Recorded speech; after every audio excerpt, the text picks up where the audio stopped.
Parfois, des opportunités se présentent à nous, ou une deadline pour prendre une décision approche et on a envie, mais on n'ose pas, on a peur. Bienvenue dans l'épisode 194 du podcast où nous allons parler d'audace, de confiance en soi et d'oser même quand on a peur. Je suis Émilie Lefatan, coach professionnelle et formatrice. J'accompagne les profs et les professionnels de la pédagogie à retrouver confiance en eux et à y voir plus clair dans leur métier, à retrouver de l'énergie et du sens au quotidien. Et dans ce podcast, on réfléchit, on se questionne et on partage des clés concrètes pour pouvoir mieux vivre son métier, nourrir sa pratique et remettre du bien-être dans son quotidien de prof. Alors si tu as envie de prendre un temps pour toi, de souffler un peu et de réfléchir à ta façon de travailler ou à ta vie de prof, mets tes écouteurs, installe-toi confortablement et c'est parti. Il y a quelques jours, Nathalie, une auditrice avec qui j'échange régulièrement sur Instagram, m'avait écrit pour me suggérer un épisode suite à une story que j'avais partagée. Et elle a changé de mission après avoir osé postuler à un poste à profil dans l'éducation nationale et elle me disait que si elle avait eu les bonnes informations en amont, elle se serait sûrement lancée bien plus tôt. Le même jour, une ancienne coachée me contacte, elle m'envoie un message sur WhatsApp, on lui propose une belle opportunité, quelque chose qui valoriserait son travail, celui de sa collègue, et elle hésite, alors qu'au fond, elle en a envie, vraiment envie, mais il y a quelque chose qui la retient ou qui la fait hésiter. Et 2 jours avant, j'avais eu un appel découverte avec une enseignante autour du CAFIPEMF, j'en fais systématiquement avant les accompagnements, et elle aimerait se préparer, elle aimerait qu'on travaille ensemble sur ce chemin vers le CAFIPEMF, mais elle hésite encore, pas à se faire coacher, mais en tout cas encore à se lancer vers le CAFIPEMF, à oser se lancer dans cette aventure-là.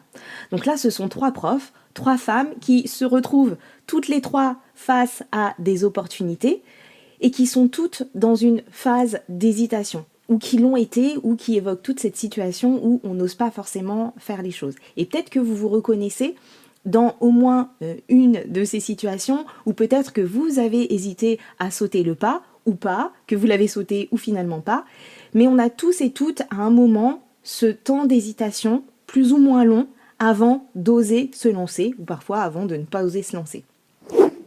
Donc on est en fin d'année scolaire, au moment où j'enregistre, et c'est une période qui est particulière, je trouve, parce que, comme je le disais d'ailleurs dans l'épisode précédent, c'est le moment où on commence à se projeter dans la suite, dans la nouvelle rentrée qui se dessine. Et c'est le moment où, en plus de tout ce qu'on imagine, tout ce qu'on organise, tout ce qu'on veut peut-être éventuellement modifier, maintenir pour la rentrée, c'est aussi le moment où les postes se publient, où les missions se dessinent, où des portes peuvent éventuellement s'entrouvrir. C'est la fin du mouvement, on attend peut-être une nouvelle affectation, où on réfléchit en tout cas à oser changer quelque chose ou pas dans sa classe, ou dans son école, ou dans son parcours, ou dans son organisation. Et donc, face à ces opportunités qui peuvent se présenter, c'est donc aussi le moment où beaucoup d'entre vous, d'entre nous, n'osent pas finalement, même quand on a envie. Et pourtant, on a les compétences, on a de l'expérience, mais ce qui nous bloque, au final, c'est surtout la peur, ou même parfois des peurs. On a plusieurs peurs. Et dans cet épisode, j'ai envie qu'on parle donc d'audace, de confiance en soi et de faire face à ces peurs-là, de les comprendre en tout cas, surtout pour essayer de prendre du recul pour identifier ces peurs, pour identifier vos besoins, pour identifier vos envies et voir si vous avez envie, si vous allez oser les dépasser et ce qui pourrait vous aider à dépasser ces peurs-là. J'ai déjà parlé de tout ça dans plusieurs épisodes. Je vous invite donc en parallèle à aller écouter l'épisode 102 qui s'appelait « Quand t'es-tu sentie légitime pour devenir formatrice ?» où je parlais déjà un peu de tout ça, d'audace, de dépasser. Vous allez voir si vous l'avez écouté, il y a des choses qui vont vous parler ou qui vont faire écho. Le deuxième épisode que je vous invite à écouter en parallèle de celui-ci, c'est le 192 sur rupture ou continuité pour s'interroger sur ce dont on a besoin l'année prochaine. Peut-être que vous pourriez avoir besoin de compléter ça avec l'épisode 175, l'épisode sur la force du courage, sur le courage dans la mini-série de 2025 sur les forces de caractère. Et puis aussi, évidemment, les épisodes 68 et 69 sur la confiance en soi, qui vont pouvoir aussi vous éclairer si vous avez l'impression que c'est au niveau de la confiance en soi que vous vous empêchez d'oser ou vous n'osez pas aller au-devant de quelque chose qui vous ferait envie.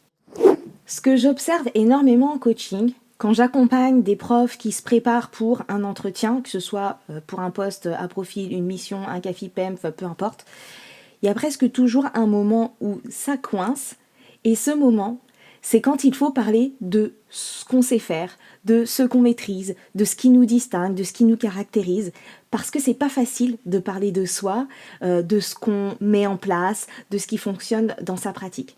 Et pour certaines personnes, c'est carrément un frein, et c'est ça qui va empêcher parfois d'oser saisir certaines opportunités, parce qu'on sait d'avance qu'il va falloir parler de soi, qu'il va falloir se mettre en avant, en tout cas c'est ce qu'on se dit, et que ça va, on va se dire, bon bah non, je sais pas le faire, j'y vais pas. Pourtant, ce sont souvent des personnes qui auraient des choses à dire, et le problème, c'est que ces personnes-là ne voient plus ce qu'elles font, ne voient pas ce qu'elles font, ne voient pas ce qu'elles savent faire. Et ça, c'est un problème qui est commun à plein de profs, et même à vous qui écoutez, j'en suis sûre. En fait, ce qu'on maîtrise, on finit par ne plus le voir. On banalise nos compétences. On se dit que ce qu'on fait, tout le monde le fait, que tout le monde sait le faire, que c'est normal, que c'est basique, que ça ne mérite pas d'être mentionné. Et parfois, on n'arrive même pas à en avoir conscience. Sauf que non, en réalité, ce n'est pas normal. Ce sont nos compétences professionnelles. Et c'est justement ça qui fait que n'importe qui n'est pas capable d'enseigner comme ça, au pied levé. C'est pas basique et ça mérite d'être mis en avant, ça mérite d'être dit. Parce que on apprend des choses avec le temps, on se perfectionne, on affine, on fait de mieux en mieux les choses, on prend confiance dans ce qu'on fait, ou voilà, on développe des gestes professionnels, mais c'est tellement automatisé qu'on ne s'en rend plus compte, ou qu'on ne s'en rend pas compte. Et c'est dans ce sens que je dis qu'on banalise nos compétences. Et ce mécanisme-là, cette invisibilisation de nos propres compétences, c'est un des plus gros freins que j'ai observé. Parce que on ne peut pas oser postuler à quelque chose si on est convaincu qu'on n'a rien de spécial à apporter et qu'on ne sait rien faire de spécial. C'est ce que je disais d'ailleurs dans mon livre sur la gestion de classe, il me semble en conclusion, qu'en fait on est tellement convaincu qu'on ne sait être que prof, sans voir toutes les compétences qu'on a développées, que même en termes de l'estime de soi professionnelle, c'est problématique pour nous, parce qu'on ne se rend pas compte en fait de notre valeur, de ce qu'on sait faire, d'à quel point on a progressé, appris, et à quel point on est compétent, tout simplement. Et en fait, vous savez quoi, moi aussi, j'ai longtemps pensé ça. Quand j'étais formatrice au début, je me disais que je pouvais éventuellement aider les enseignants débutants, mais pas les enseignants expérimentés, pas les enseignants titulaires. Je ne voulais absolument pas faire de formation continue au début. Je me disais que j'allais être ridicule, que je savais pas quoi dire, que je ne savais rien de plus que les autres.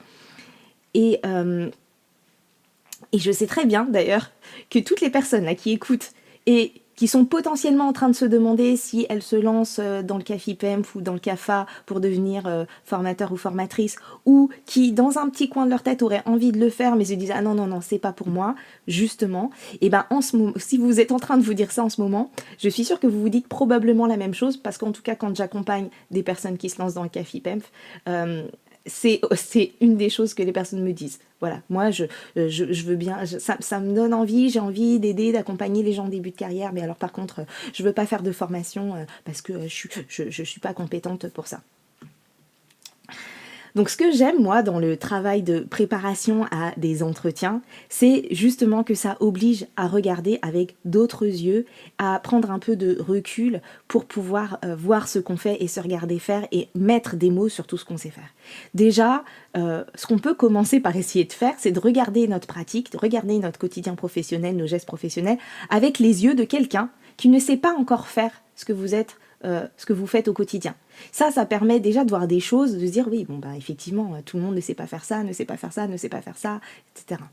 Et puis, dans un accompagnement par exemple, moi je sais exactement justement ce que vous faites et j'en ai conscience et je suis un peu en retrait, je suis pas dans votre corps avec vos pensées et donc j'adore ça, vous aider à prendre conscience, à réaliser que chaque automatisme est en fait un geste professionnel et à vous aider à voir que oui, vous savez faire ça, vous savez faire ça, vous savez faire ça. Quand vous faites ça avec les élèves, c'est ça, tout le monde ne sait pas le faire.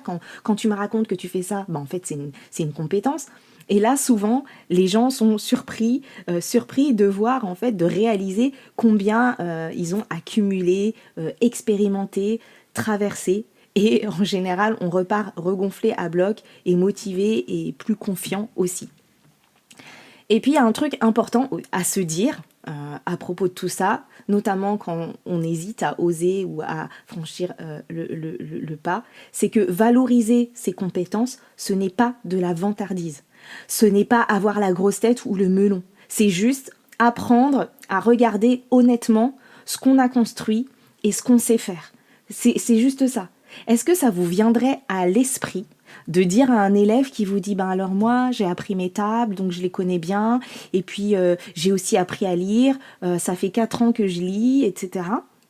Est-ce que vous le trouveriez arrogant, vantard? Non, je suis sûre que non, je pense pas en tout cas. Et par contre, on n'arrive pas à être pareil pour nous, à se mettre, on est aussi des apprenants professionnellement, on est aussi en train de progresser tout le temps. Donc pourquoi ça nous paraît bien et on essaye d'accompagner les élèves à se rendre compte de ce qu'ils savent faire, de leur progression, et pourquoi quand c'est pour nous, quand c'est pour dire voilà, j'ai acquis ça, je me suis renseignée, je me suis formée, j'ai lu tel et tel livre, je suis capable de ça, désormais dans ma classe j'arrive à faire ça, ça, ça et ça, pourquoi ce serait de la vantardise? Voilà, donc peut-être une petite réflexion à avoir sur ça, sur ce premier phénomène qui est de ne pas voir ce que vous valez, de ne pas voir ce que vous êtes en mesure de faire et de ne pas s'autoriser à le mettre en mots, à le formuler, à en parler. Autre chose que j'entends assez souvent et qui m'a longtemps habité moi aussi, c'est le « je ne suis pas encore prête ». Pas encore assez d'expérience, ou bien pas encore assez de formation, ou pas encore assez légitime. On attend tout le temps le bon moment, et le bon moment, il est toujours dans le futur.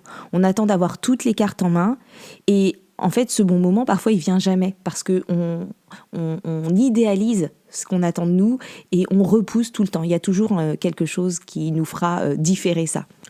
Parce que en vérité, on se sentira jamais vraiment complètement prête, jamais à 100%, parce qu'il y aura toujours quelque chose qu'on ne sait pas encore, quelque chose qu'on n'a pas encore vécu, et parce que quand on s'engage dans un nouveau projet, dans une nouvelle aventure, il y a beaucoup de nouveautés, beaucoup de changements, c'est tout à fait normal. Et on pourrait ajouter à ça le fait que souvent, les femmes attendent d'être surqualifiées avant de se lancer. C'est quelque chose qui est documenté, qui m'a été confirmé à la fois dans mes lectures, mais aussi dans ma propre expérience et dans les accompagnements que je fais. Là où un homme va plutôt candidater s'il correspond à 60% des critères, une femme, elle va attendre d'en cocher 100%, voire plus.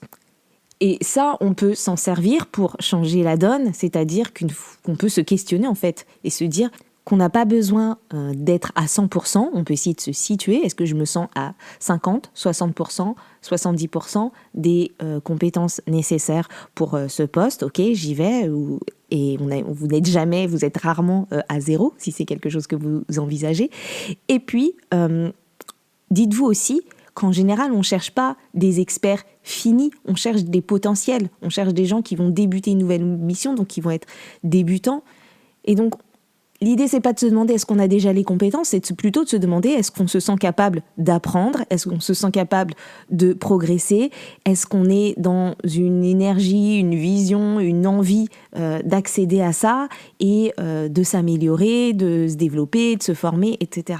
Et ça, vous l'avez. Si vous avez l'envie, si vous avez la capacité d'apprendre, si vous avez envie de découvrir d'autres choses, c'est surtout ça qui est attendu. Et c'est ça qui vous permettra de prendre une décision. parfois, ce qu'on n'anticipe pas toujours quand on envisage un changement de poste, un changement de mission, c'est que changer, c'est aussi accepter de changer potentiellement d'identité. Un petit peu. Accepter de plus être exactement la même professionnelle qu'avant parce qu'on va faire des choses différentes, on va être dans un autre environnement où on va regarder les choses différemment. Et c'est aussi accepter de redevenir débutante sur certains aspects. Et ça, redevenir débutant ou débutante, c'est inconfortable. Vraiment. Mais c'est aussi une des choses les plus riches qui soit, d'apprendre encore et encore, de découvrir, d'être traversé par quelque chose de nouveau. Et donc, l'idée, c'est de ne pas voir ça comme une régression ou comme un obstacle insurmontable, mais plutôt comme une croissance, une occasion d'avancer, d'apprendre plus, de se développer. Maintenant, parlons un peu de la peur. Parce que quand on a une opportunité qui se présente à nous ou une envie de changement, c'est souvent la peur qui nous freine. On a souvent tendance à traiter cette peur comme un signal d'alarme qui nous dit « stop, n'y va pas ». Comme si finalement ressentir de la peur, ça signifiait qu'on n'était pas faite pour quelque chose. Je pense que au contraire, c'est l'inverse. La peur, c'est une information, c'est pas un verdict. Vous pouvez l'écouter, la questionner, écouter son message et ensuite savoir si vous êtes d'accord avec ça ou pas. Et avoir peur, ça veut dire qu'on sort de ce qu'on connaît. On imagine qu'il y a un danger. Et donc, cette peur, elle est là pour nous faire nous questionner. Est-ce qu'il y a un danger ? Quel est ce danger ? Est-ce que je peux le surmonter ? Est-ce qu'il y a un danger réel ? Donc, c'est important de se demander quelle est cette peur ? De quoi on a peur ? Qu'est-ce qui nous fait peur ?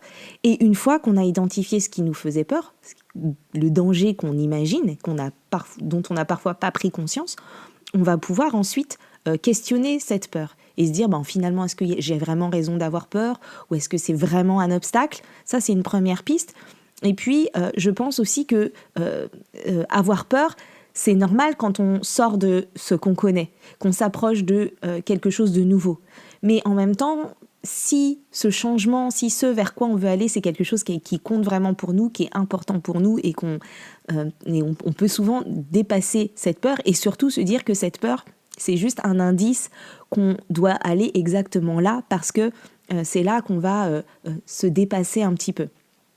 Ce qui est intéressant, c'est de se demander donc de quoi précisément j'ai peur. Est-ce que j'ai peur de ne pas être à la hauteur ? Est-ce que j'ai peur de décevoir ? Est-ce que j'ai peur du regard des autres ? Est-ce que j'ai peur de rater ? Est-ce que j'ai peur de changer ? Ou est-ce que j'ai peur de réussir ? Parce que parfois, oui, c'est aussi ça. On a peur de réussir et de vivre tous les changements que ça va impliquer. Parce que finalement, toutes ces peurs, elles ne vont pas se traiter de la même façon. Et de vraiment les nommer, ça va déjà être une façon de ne plus être gouverné par ces peurs et de voir ce que vous pouvez mettre en place et de voir si c'est vraiment un frein à votre audace ou à cet élan que vous avez au fond. Parfois, la peur qu'on ressent, c'est pas non plus vraiment la nôtre. C'est une peur qu'on a absorbée. Des collègues qui nous disent « attention, c'est compliqué, c'est épuisant, on peut pas le faire comme ça, personne n'a jamais réussi à faire ci comme ça, etc. » Donc c'est des peurs projetées, ça peut être nos proches aussi qui projettent leurs propres hésitations, leurs propres peurs sur votre projet ou eux-mêmes les peurs des conséquences de votre projet sur votre quotidien. Donc parfois ces peurs-là, c'est vraiment intéressant d'identifier que ce sont les peurs des autres et que c'est pas parce que les autres les expriment qu'elles sont plus vraies et plus légitimes et vous pouvez ne pas avoir peur alors que d'autres ont peur. Et donc, elles sont réelles pour ceux qui les vivent, mais au final, elles ne vous appartiennent pas et vous n'avez pas à les porter. Et c'est intéressant aussi de se demander, est-ce que moi, en vrai, j'ai vraiment peur ? Ou est-ce que c'est les autres qui ont peur pour moi ? Donc, avant d'écouter ce que disent les autres ou de vous laisser trop imprégner par ça, peut-être que vous pouvez vous poser la question suivante. Est-ce que cette personne parle de mon expérience à venir ou de la sienne. Et parfois, cette personne, elle parle d'aucune expérience. Elle n'a ni vécu les choses, elle ne connaît personne qui a vécu les choses, mais par contre, ça lui ferait peur pour elle ou c'est pas une envie qu'elle a, cette personne, et donc elle vous transmet des discours tout faits qui ne vous correspondent pas et ne vous concernent pas. L'idée, c'est pas non plus de vous dire, allez, foncez, osez coûte que coûte, c'est bien de changer, il faut toujours se dépasser, sortir de sa zone de confort, etc. C'est pas mon style et c'est pas de ce dont vous avez besoin. L'idée, c'est plutôt de se dire que ce qui est important, c'est d'identifier ce qui est vrai pour vous. Si vous avez envie de ça, d'écouter ses peurs pour savoir si on est en mesure de les dépasser, qu'est-ce qu'elles nous disent, ces peurs, est-ce qu'elles nous informent de quelque chose qui est important pour nous, qu'on a peur de perdre, donc on a peur de s'éloigner, est-ce que c'est un danger réel ou pas? Et une fois qu'on a établi ça, on peut décider de ne pas oser en toute conscience et sans regret. On peut décider aussi d'oser, de foncer et de se dire en fait j'ai vraiment envie, tant pis si les autres ont peur, tant pis si les autres me disent de pas y aller, moi ça me fait vraiment plaisir et je suis prête à prendre le risque. Donc vraiment, c'est qu'est-ce qui est vrai pour vous, à quoi vous aspirez vous. Et la semaine dernière, dans une séance de coaching, justement, j'ai travaillé avec une coachée sur ça. On s'est demandé qu'est-ce qui doit changer et qu'est-ce qui doit rester. Quels sont ses besoins profonds, quelles sont ses envies. Et selon votre contexte de vie, selon vos contraintes réelles et pas celles que vous inventez par peur ou pas celles que les autres vous filent, mais les vraies, vous allez pouvoir prendre une décision. Parce qu'une bonne décision, c'est pas nécessairement celle qui fait le plus peur ou celle qui fait le moins peur. C'est pas non plus celle qui est la plus sage ou la plus confortable. C'est celle qui est la plus juste pour vous. Maintenant, dans votre vie telle qu'elle est et telle que vous la souhaitez. Et cette clarté-là, elle vient pas toute seule, elle se construit, elle se creuse, parfois avec le temps, parfois avec quelqu'un pour vous aider à y voir plus clair. Parfois, on va suivre un élan. Parfois, on va différer. Mais c'est de pouvoir faire le tour de la question avec honnêteté vis-à-vis de soi. Et il y a quelque chose sur laquelle j'insiste souvent, c'est que la confiance en soi, c'est de l'action, c'est dans l'action, ça se nourrit à la fois dans le fait de ne pas être non plus tout le temps hors de sa zone de confort, mais de ne pas y rester parce qu'on a besoin d'oser faire des choses pour développer sa confiance en soi. Je vous invite à aller écouter les 2 épisodes que j'avais fait il y a quelques années là-dessus. Et la confiance en soi, surtout, ce n'est pas l'absence de doute. C'est plutôt la conviction que, quoi qu'il arrive, en fait, vous saurez faire face, que vous avez déjà traversé des choses difficiles, que vous avez des ressources, que vous êtes capable d'apprendre ce que vous ne savez pas encore, que vous êtes capable de faire face. Et c'est ça la question. Tout à l'heure, je parlais de compétences, de se sentir compétent, mais en fait, l'idée, c'est surtout de se dire, est-ce que je me sens capable de faire face à cette nouveauté, à ces nouvelles choses à apprendre, à des situations que j'ai encore jamais vécues? Est-ce que j'ai encore cette ressource-là en moi? Où est-ce que j'en suis? Et ça, vous l'avez potentiellement déjà fait, vous le referez, et c'est à vous de vous demander si c'est le moment pour vous. Et donc, allez chercher les informations sur un poste, sur une mission, sur un dispositif. Ça aussi, c'est un acte d'audace. Déjà, oser aller regarder, oser aller se renseigner, c'est une première étape. Ensuite, il y a autre chose que j'ai déjà dit, il me semble, toujours dans cet épisode sur quand est-ce que tu t'es sentie légitime pour devenir formatrice, c'est le fait que les opportunités, elles ne viennent pas toujours frapper à votre porte. Parfois, il faut aller voir. Il faut aller les chercher, il faut parler de ses envies, de ses projets pour que les opportunités se présentent. Il y a des choses qu'on ne sait pas, des informations qu'on n'a pas, qui ne viennent pas à nous tant qu'on n'est pas allé les chercher ou qu'on n'a pas fait savoir qu'on était intéressé par telle ou telle chose. Et le fait qu'elles ne se soient pas présentées d'elles-mêmes, ces opportunités, ça ne dit rien de votre valeur ou de votre légitimité. C'est pas parce qu'on n'est pas encore venu vous chercher pour tel poste ou qu'on vous a pas fait telle proposition que ce n'est pas fait pour vous ou qu'on n'a pas pensé à vous. Peut-être tout simplement qu'on ne s'est pas dit que vous étiez intéressé ou que ça pourrait vous intéresser. Donc, dans l'audace, dans ce dont on a besoin pour oser, pour avancer, pour aller plus loin quand on est dans une démarche de développement professionnel, de changement professionnel, il y a aussi cette idée de pouvoir dire ce qu'on a envie de faire, de pouvoir aller chercher les infos et de ne pas attendre qu'on vienne nous chercher et de ne pas attendre qu'on nous identifie ou qu'on nous apporte les infos parce que on risque de passer à côté. Il y a plein de postes, il y a plein d'opportunités, il y a plein de possibilités. dont personne n'entend parler. Pour finir, je voudrais que vous repartiez peut-être avec quelque chose aujourd'hui, c'est de vous dire que vous n'avez pas besoin d'être sûr de vous, d'être certaine pour avancer.